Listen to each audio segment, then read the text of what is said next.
Halo adik-adik, apa kabarnya hari ini? Semoga adik-adik sehat selalu ya. Nah, untuk sekarang kita sudah masuk ke materi baru yaitu mengenai menggambar. Jadi di kelas 4 ini, ya ini materi SBDP kelas 4, materinya diantara lain pada periode modul 1 adalah mengenai menggambar dan seni rupa 3 dimensi. Tapi untuk saat ini kita akan membahas mengenai menggambar dan beberapa tekniknya. Nah, apa itu menggambar? Menggambar adalah sebuah kegiatan membuat gambar pada sebuah bidang datar.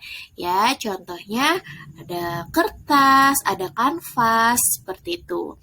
Nah, alat dan media gambar yang diperlukan biasanya adalah beberapa alat tulis seperti pensil atau pulpen untuk membuat sketsa.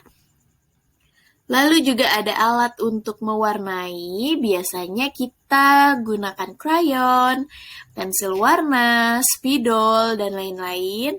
Lalu juga ada medianya yaitu kertas atau juga bisa kanvas dan beberapa alat pendukung. Misalnya ada penggaris, penghapus, gunting, dan lain-lain. Salah satu bentuk menggambar adalah menggambar bentuk. Apa itu menggambar bentuk? Menggambar bentuk adalah kegiatan menggambar sebuah benda sesuai dengan sifat dan ciri-cirinya dengan menggunakan unsur garis, warna, bidang, tekstur, dan juga gelap terang pada suatu bidang datar. Nah, beberapa hal yang perlu diperhatikan ketika menggambar adalah proporsinya. Nah, proporsi ini apa sih? Proporsi adalah ukuran perbandingannya nih antara bagian-bagian benda yang satu dengan bagian benda yang lain. Ya, kemudian juga ada komposisi. Komposisi adalah susunan tata letak keseluruhan antara benda dan ruang yang digambar.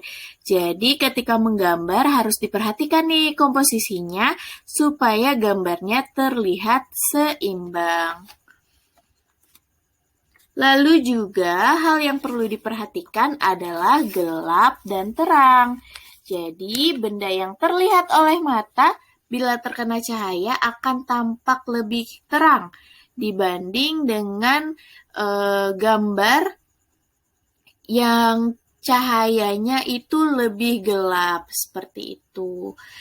Nah, kenapa sih kok harus diberi gelap dan terang?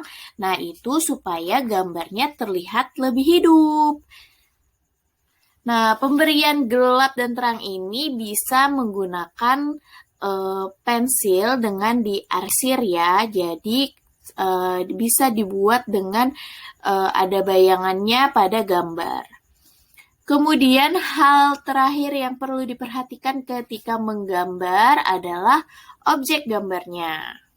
Nah, ada macam-macam nih objek gambar yang bisa digambar.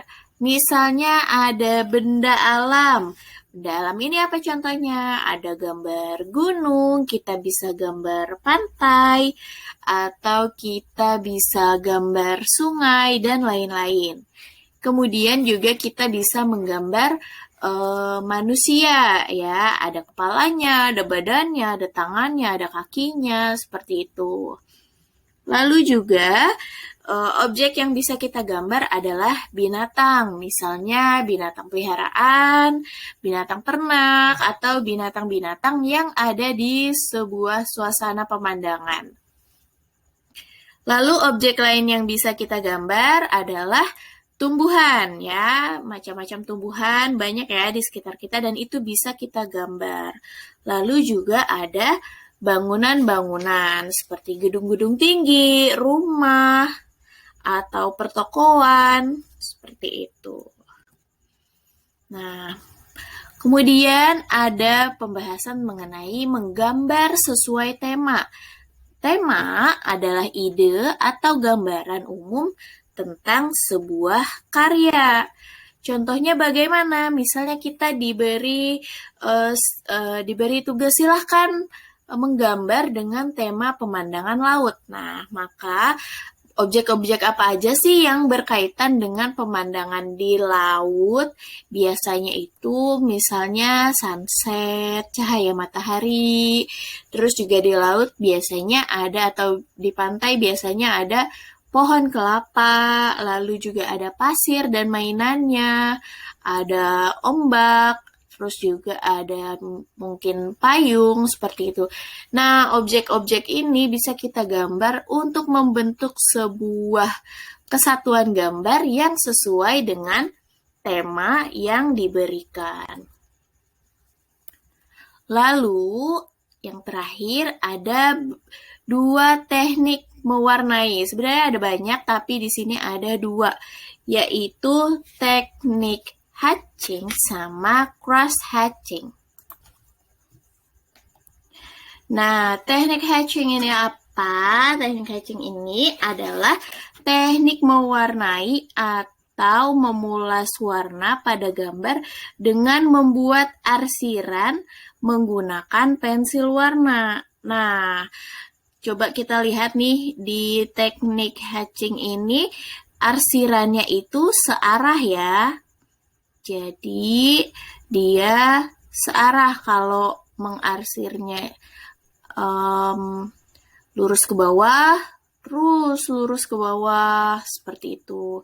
Terus arahnya juga sama, misalnya arahnya ke kanan semua garisnya. Nah, lalu juga ada teknik cross hatching. Cross hatching ini berarti tidak hanya searah ya, memulas warnanya, membuat garis-garis yang berpotongan. Jadi misalnya ada arsiran yang ke kanan, lalu ada juga arsiran yang ke kiri. Jadi arsirannya saling memotong. Seperti itu.